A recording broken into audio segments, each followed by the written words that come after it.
जय हिंद, नमस्कार फ्रेंड्स। ज्योति क्लासेस में आप सभी का एक बार फिर से स्वागत है। हेलो दोस्तों, कैसे हैं आप सभी? आई होप आप सभी बहुत ही अच्छे से होंगे, स्वस्थ होंगे और आपकी स्टडी कंटिन्यू होगी। तो चलिए चलते हैं आज की क्लास की तरफ। आज मॉर्निंग में भी हमारी होम साइंस की क्लास हुई थी। ये हमारी इवनिंग की क्लास, जैसा कि मैंने आपसे प्रॉमिस किया है कि मैं कोशिश करूँगी कि आपको डेली 2 क्लास प्रोवाइड कराई जाए, क्योंकि हमारा कुछ टाइम तक हमारी क्लासेस नहीं हुई, जिसकी वजह से हमारा काफ़ी लॉस हो चुका है। तो मैं सोच रही हूँ कि उसको बैकअप किया जाए, जो आपका लॉस हुआ है उसको थोड़ा सा फिल करने की मैं कोशिश कर रही हूँ, क्योंकि हमारा टाइम काफ़ी वेस्ट हो चुका है। जैसा कि आप सभी जानते हैं कि अभी हमारे जो यूपी टीजीटी पीजीटी के एग्ज़ाम्स होने वाले हैं होम साइंस के, वो अप्रैल में हैं। और जो हमारे जितने भी होम साइंस के लर्नर्स हैं, चाहे वो किसी भी कक्षा में पढ़ते हों, क्लास 6 से लेकर 12 तक, तो उनकी भी जो है उनके भी एग्ज़ाम्स होने वाले हैं। तो मैं सोच रही हूँ कि उस वजह से थोड़ा अपनी पढ़ाई को, जो हमारी ये पढ़ाई की जो गाड़ी चल रही है ना, इसको थोड़ा स्पीड में लिया जाए, क्योंकि स्लोली बहुत स्लो हो जाएगा, क्योंकि हमारा जो है सिलेबस बहुत ज़्यादा है, हमें बहुत पढ़ना है। तो इसीलिए कोशिश कर रही हूँ कि आपको 2 क्लासेस प्रोवाइड कराऊँ। मैंने पहले भी बताया। तो ये है हमारी इवनिंग की क्लास। मॉर्निंग की क्लास से फ्रेंड्स हमने किया था हमारा चैप्टर 5 जो था, उसकी हमने क्वेश्चन आंसर्स के कुछ प्रैक्टिस किए थे और उनको डिटेल में मैंने आपको कुछ चीज़ें समझाई भी थी। तो आई होप आपने उस क्लास को अभी तक देख लिया होगा। अगर नहीं देखा है तो प्लेलिस्ट में जाइए, वहाँ पे वो क्लास आपको बहुत ही आसानी से मिल जाएगी। तो आज की क्लास में हम करेंगे फ्रेंड्स, हमारा न्यू चैप्टर हमारा स्टार्ट हो गया क्लास 9 का, जो है चैप्टर 6। और चैप्टर 6 में फ्रेंड्स हमारा जो टॉपिक है वो है स्थानीय स्वास्थ्य संस्थाएं एवं प्रशासन एवं सेवाएं। इट मीन्स आप कह सकते हैं local health institutions administration and services के बारे में आज हम जानने वाले हैं। तो ये है हमारा आज का टॉपिक। और हाँ फ्रेंड्स, इस टॉपिक को स्टार्ट करने से पहले कि हम एक बार देख लेते हैं कि इस पूरे चैप्टर में हम पढ़ने क्या क्या वाले हैं। तो ये आप देख सकते हैं, इस पूरे चैप्टर में हम पढ़ेंगे फ्रेंड्स जन स्वास्थ्य का अर्थ के बारे में हम जानेंगे, जन स्वास्थ्य के सामान्य नियम देखेंगे, जन स्वास्थ्य सेवा की अवधारणा पढ़ेंगे, भारत में जन स्वास्थ्य सेवाओं का प्रशासनिक ढांचा एवं कार्य देखेंगे, स्थानीय स्वास्थ्य संस्थाएं जानेंगे, और साथ ही साथ फ्रेंड्स हम देखेंगे स्वास्थ्य शिक्षा क्या होती है, इसके बारे में हम जानेंगे। तो आई होप आपने देख लिया होगा कि इस पूरे ही जो चैप्टर है हमारा क्लास 6 का, इसमें हम क्या क्या जो है पॉइंट कवर करने वाले हैं। तो ये हमारा जो है पूरा चैप्टर है। तो एक एक करके हम एक एक टॉपिक की तरफ चलते हैं।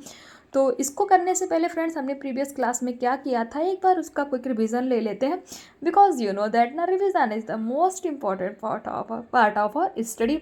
तो पहले प्रीवियस क्लास में हमने कुछ ज़्यादा तो किया नहीं था, हमने किया था हमारे क्वेश्चन आंसर्स की प्रैक्टिस, जो कि चैप्टर 5 का था। तो फिर भी एक बार आपको दिखा देती हूँ कि हमने किस तरह से उनकी प्रैक्टिस की थी।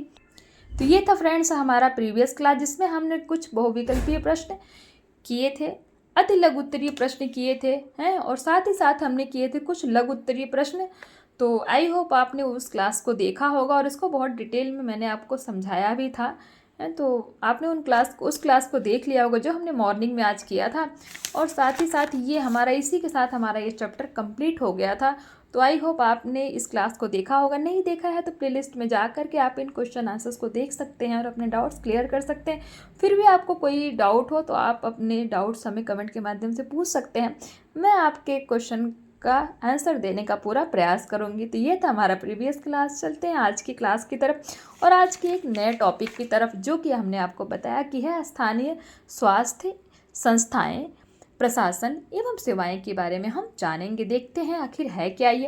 किसी भी देश की प्रगति का अनुमान उस देश की स्वास्थ्य सेवाओं की स्थिति से लगाया जा सकता है, क्योंकि उस देश में निवास करने वाले स्वस्थ नागरिक ही देश के निर्माणकर्ता होते हैं। भारत सरकार द्वारा भी अपने नागरिकों को स्वस्थ एवं निरोगी बनाए रखने के लिए स्वास्थ्य संबंधी अनेक कार्य किए जा रहे हैं। प्लस पोलियो वो कार्य हैं क्या, जैसे प्लस पोलियो अभियान, चेचक मलेरिया से बचाव अभियान, डेंगू से बचाव अभियान, बर्ड फ्लू एवं स्वाइन फ्लू से बचाव अभियान, टीबी एवं खसरा से बचाव के लिए टीकाकरण अभियान इत्यादि। यानी कि ये जितने सारे अभियान हैं वो सारे ही हमारे भारत सरकार द्वारा चलाए जा रहे हैं। किस लिए? कि हम स्वस्थ रह सकें एवं निरोगी रह सकें। तो ये हमने देख लिया। अब देखते हैं जन स्वास्थ्य का अर्थ, it means meaning of public health के बारे में हम जानते हैं। किसी स्थान पर निवास करने वाले व्यक्तियों के सामूहिक स्वास्थ्य को ही जन स्वास्थ्य कहा जाता है। आपसे पूछ लिया गया कि जन स्वास्थ्य है क्या, तो किसी स्थान पर निवास करने वाले व्यक्ति यानी कि बहुत सारे जो व्यक्ति होते हैं उनका जो ग्रुप होता है उन्हीं के समूह को क्या कहा जाता है, जन स्वास्थ्य कहा जाता है। स्वास्थ्य का प्रत्यक्ष संबंध व्यक्ति से होता है, किंतु व्यक्ति एक सामाजिक प्राणी है, अतः उसका स्वास्थ्य अन्य व्यक्तियों से संपर्क पर भी निर्भर करता है। यदि समाज में स्वच्छता तथा स्वास्थ्य के नियमों के प्रति जागरूकता का अभाव हो तो व्यक्ति स्वयं को अधिक समय तक स्वस्थ नहीं रख सकता और ना ही व्यक्ति स्वयं को दूषित सामाजिक वातावरण से अधिक समय तक बचा सकता है। अब देख लेते हैं हमारा नेक्स्ट टॉपिक, जन स्वास्थ्य के सामान्य नियम। It means general rules of public health के बारे में हम जानते हैं। जन स्वास्थ्य को बनाए रखने का प्रमुख दायित्व प्रशासन का है, परंतु प्रत्येक व्यक्ति का जन स्वास्थ्य बनाए रखने में सहयोग आवश्यक होता है। जन स्वास्थ्य के सामान्य नियम निम्नलिखित है। वो नियम कौन कौन से हैं जन स्वास्थ्य के, उस पर एक नज़र डालते हैं।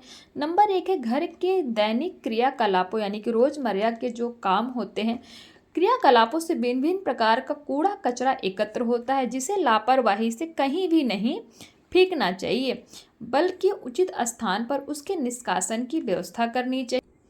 गंदगी से वातावरण प्रदूषित हो जाता है और मक्खी मच्छर तथा विभिन्न रोगों के विषाणु उत्पन्न होते हैं, अतः कूड़ा सदैव कूड़ेदान में ही डालना चाहिए तथा कूड़ेदान को सदैव ढककर रखना चाहिए। सड़कों व गलियों अथवा सार्वजनिक स्थान पर कहीं भी मलमूत्र का त्याग स्वास्थ्य के लिए हानिकारक एवं अशोभनीय होता है। इससे वातावरण में गंदगी फैलती है और वातावरण प्रदूषित होता है, जिससे विभिन्न बीमारी पैदा करने वाले मच्छर मक्खी उत्पन्न होते हैं। अतः जन स्वास्थ्य के लिए प्रत्येक व्यक्ति को निर्धारित स्थानों पर ही मलमूत्र का त्याग करना चाहिए। ये हो गया हमारा पॉइंट नंबर 2। अब देखते हैं हमारा पॉइंट नंबर 3। प्रायः यह देखा गया है कि व्यक्ति कहीं भी थूकता है, चाहे वह सार्वजनिक स्थल हो या घर। जन स्वास्थ्य के लिए यह आवश्यक है कि इन आदतों में परिवर्तन लाया जाए। सार्वजनिक स्थल पर थूकने से वातावरण प्रदूषित होता है, साथ ही कई प्रकार के जीवाणु भी उत्पन्न होते हैं जो हवा के माध्यम से मनुष्य के शरीर में प्रवेश कर जाते हैं। अतः पीकदानों में ही थूकना चाहिए और पीकदानों की साफ सफाई का ध्यान रखना चाहिए। इनमें DDT आदि डाल रहना आवश्यक है। अब देखते हैं हमारा पॉइंट नंबर 4। खांसने एवं छींकने की शारीरिक क्रियाएं अनैच्छिक होती हैं, यानी कि बिना इच्छा के ही हमें खांसी आने लगती है, हमें छींक आने लगती है। अतः प्रत्येक व्यक्ति को जन स्वास्थ्य के लिए इन क्रियाओं को करते समय विशेष सावधानी रखनी आवश्यक है। छींकते या खांसते समय मुंह पर रुमाल आदि रखना चाहिए तथा अन्य व्यक्तियों से उचित दूरी बनाएं।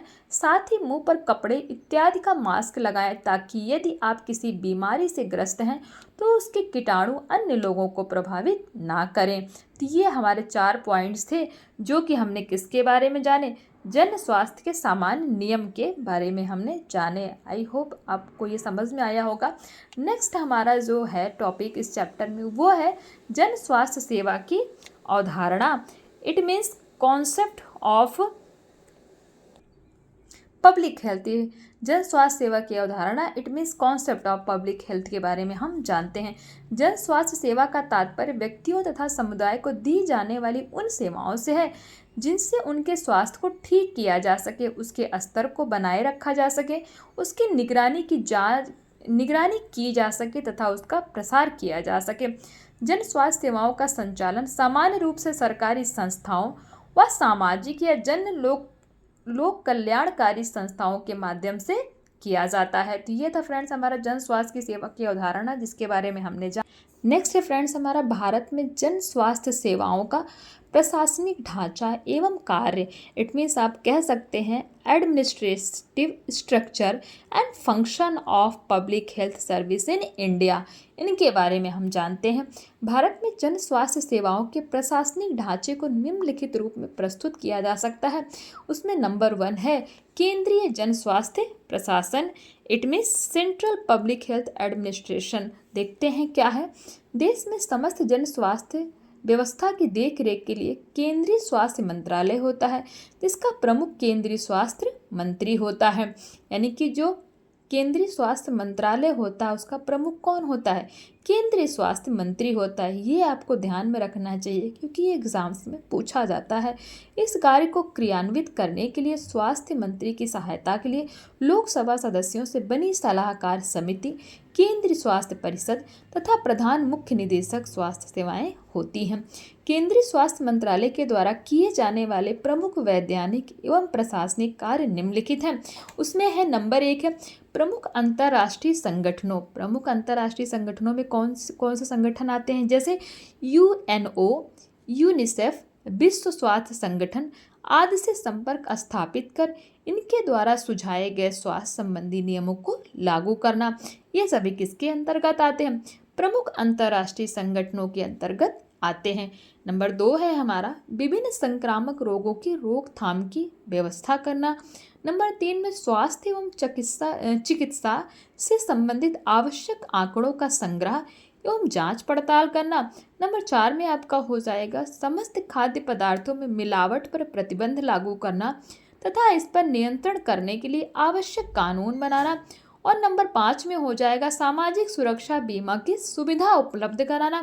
नंबर 6 में हो जाएगा Indian council of medical research तथा अन्य शोध संस्थाओं के स्वास्थ्य संबंधी शोधों के लिए प्रोत्साहित करना। नंबर 7 हो जाएगा हमारा देश में उत्पादित विभिन्न औषधियों का उच्च स्तर बनाए रखने के लिए कार्य करना। नंबर 7 होगा हमारा केंद्रीय व प्रांतीय शिक्षा अनुसंधान तथा शिक्षा संस्थाओं के लिए योग्य व कार्यकुशल व्यक्तियों की उपलब्धता सुनिश्चित करना। और नंबर हमारा क्या हो जाएगा फ्रेंड्स? नंबर 9 हो जाएगा, यानी कि 9 हो जाएगा चिकित्सा विभाग के विभिन्न उप विभागों के समुचित विकास के लिए प्रांतीय सरकारों को सलाह एवं सहयोग देना।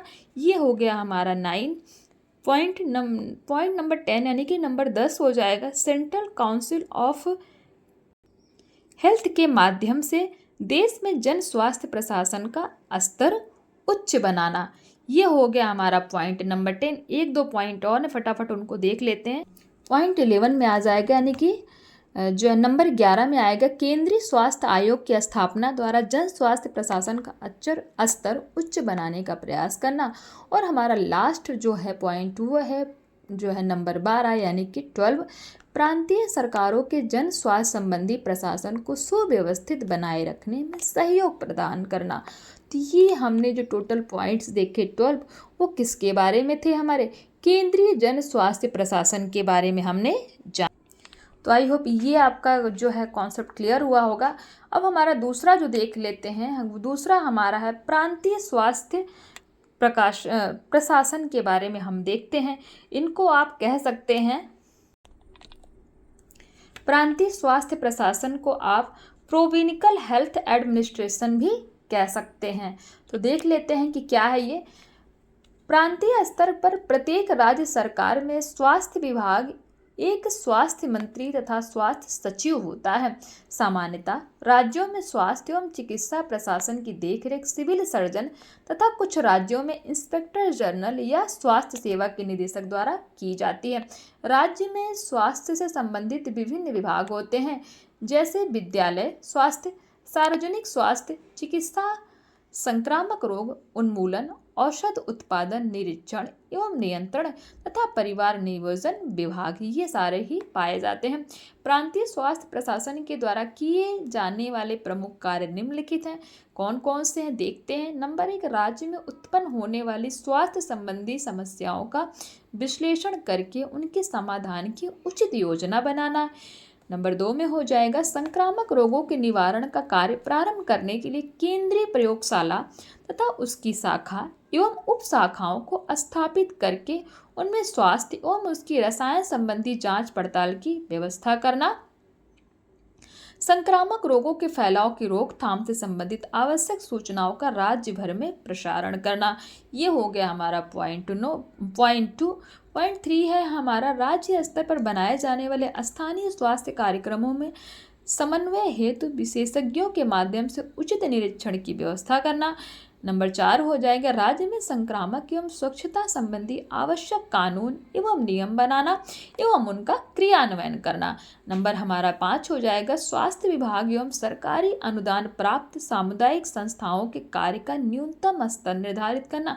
नंबर 6 राज्य की स्वास्थ्य प्रशासनिक इकाई एवं जन्म मृत्यु संबंधी आंकड़ों का एकत्रीकरण एवं प्रकाशन करना।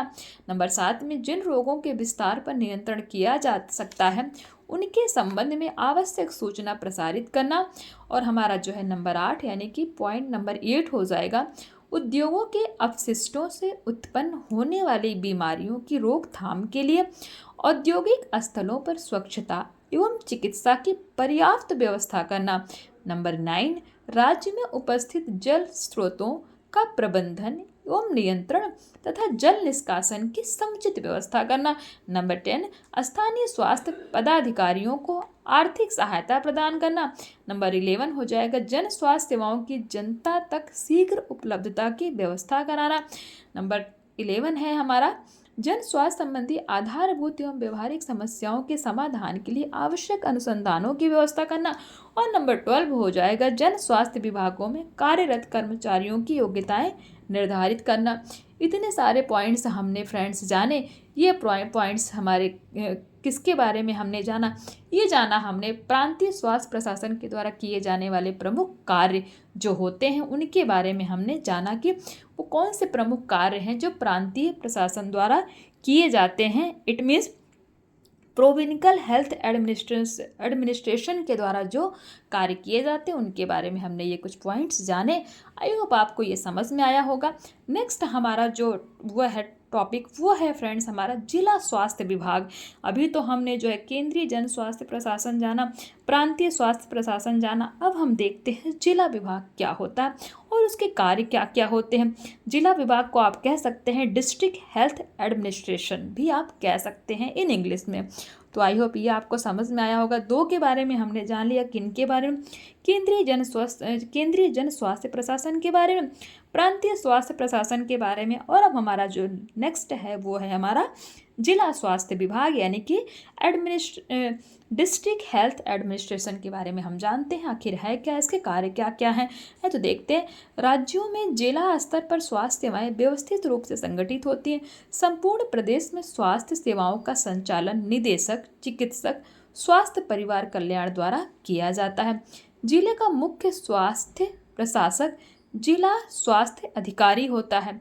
आपसे पूछ लिया गया है कि जिले का मुख्य स्वास्थ्य प्रशासक कौन होता है, तो आंसर हो जाएगा जिले का मुख्य स्वास्थ्य प्रशासक कौन होता है, तो वो हो जाएगा जिला स्वास्थ्य अधिकारी। और मुख्य स्वास्थ्य अधिकारी कौन होता है? सिविल सर्जन तथा प्रत्येक चिकित्सालय का इंचार्ज में कौन हो जाता है फ्रेंड्स? मेडिकल सुपरिटेंडेंट होता है। तो आपसे क्वेश्चन पूछ लिया गया कि जिले का मुख्य स्वास्थ्य प्रशासक कौन होता है, तो आप आंसर करेंगे जिला स्वास्थ्य अधिकारी। और मुख्य स्वास्थ्य अधिकारी में कौन होता है? सिविल सर्जन तथा प्रत्येक चिकित्सालय का इंचार्ज कौन होता है, तो उसका आंसर आप हो जाएगा क्या? मेडिकल सुपरिटेंडेंट होता है। तो ये आपको समझ में आ गया जिला स्वास्थ्य के बारे में। तो ये है हमारा। आगे देखते हैं कुछ और इसके बारे में हम थोड़ा जानते हैं। तो ये आगे देखते हैं फ्रेंड्स। इसके अतिरिक्त उप मुख्य चिकित्सा अधिकारी, एक मुख्य खाद्य निरीक्षक, सहायक स्वास्थ्य निरीक्षक तथा जिला स्वास्थ्य एवं सूचना अधिकारी भी स्वास्थ्य सेवाओं के लिए कार्य करता है।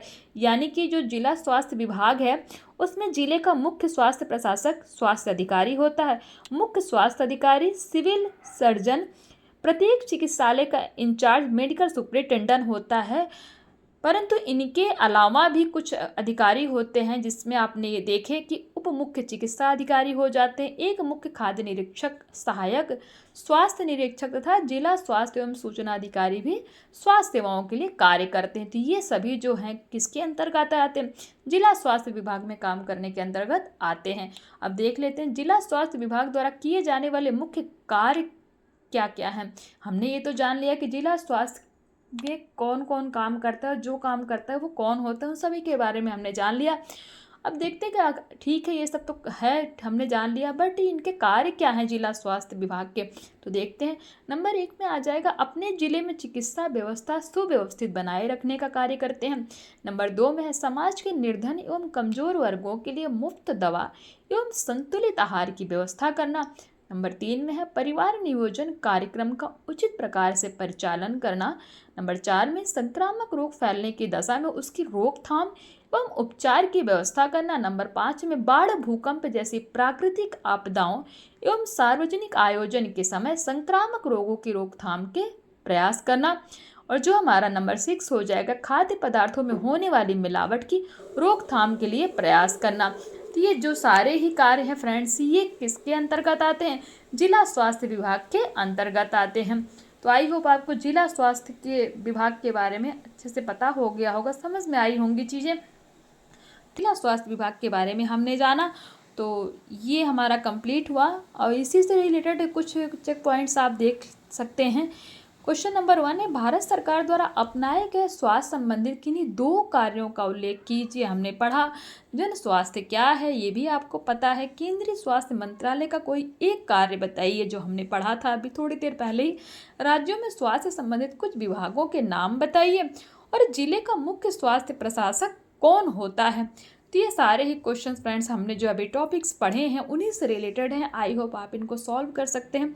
इसको मैं एज अ होमवर्क के रूप में आपको दे रही हूँ, तो प्लीज़ आप इनको सॉल्व करने की कोशिश कीजिएगा। नहीं समझ में आता तो कमेंट करके पूछिए, आपके डाउट्स लेने का मैं पूरा प्रयास करूँगी।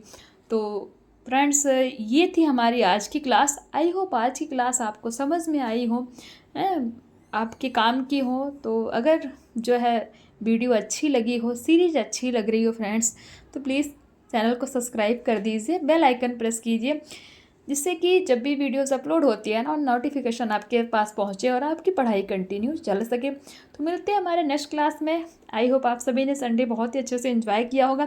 बट हाँ, एंजॉय के साथ साथ ये भी हमें ध्यान रखना है कि हमारा जो गोल है, और हमारा जो गोल है, क्योंकि हम पढ़ रहे हैं होम साइंस, तो ऑफकोर्स हमारा गोल है कि होम साइंस में अपनी मास्टरी हासिल करना। और होम साइंस में मास्टरी हम तभी कर सकते हैं जब आप होम साइंस के सिलेबस को अच्छी तरह से समझेंगे, एक एक कॉन्सेप्ट को जानेंगे। तो प्लीज़ जो है डेली रूटीन के साथ साथ अपना गोल भी आप ध्यान में रखिए और अपनी पढ़ाई ऐसे ही करते रहिए। और जितने भी हमारे होम साइंस के लर्नर्स हैं ना, प्लीज़ उन तक ये वीडियो प्रोवाइड कराइए, उन सबको बहुत ही हेल्प होने वाली है। आप एक बार इस सीरीज स्टार्ट तो कीजिए जहाँ से मैंने स्टार्ट कराया है, क्लास 6 से। जो हमारे साथ पढ़ रहे हैं उनको तो पता ही हो गया होगा, बट अभी जो हमारे न्यू व्यूवर्स हैं, हमारे साथ जुड़े हैं, तो उनके लिए भी बता रही हूँ। एक बार आप स्टार्ट कीजिए, आप देखना आपको अपने अंदर कितना डिफरेंट देखने को मिलेगा, कि आपको हर एक चीज़ समझ में आएगी। क्योंकि अचानक से कोई चीज़ शॉर्ट में आप समझोगे तो वो समझ में नहीं आती फ्रेंड्स। जब तक आप बोलते हैं ना, न्यू अगर अच्छी ना हो तो आप मकान अच्छा नहीं बना सकते। तो इसीलिए किसी भी कहीं वो हर फील्ड में डिपेंड करता है, चाहे वो आपका एजुकेशन हो, चाहे आपकी हेल्थ हो, या फिर जो मैंने अभी न्यू और मकान की बात की उसकी। तो ये हर चीज़, ये चीज़ें हर जगह ये चीज़ें लागू होती हैं। तो इसीलिए किसी में भी मास्टरी हासिल करना है, कहीं पे भी अच्छा बेस्ट परफॉर्म करना है ना, तो पहले आप अपनी न्यू को अच्छा बनाइए, यानी कि अपना बेस स्ट्रॉन्ग कीजिए, तभी तो आप एडवांस लेवल पे पहुँचेंगे ना। तो इसीलिए अपने कॉन्सेप्ट क्लियर करिए, पढ़ते रहिए, पढ़ाते रहिए, एक दूसरे की हेल्प करते रहिए। मिलते हैं हमारी नेक्स्ट क्लास में, तब तक के लिए जय हिंद, नमस्कार। हंसते रहिए, मुस्कुराते रहिए फ्रेंड्स। जय हिंद।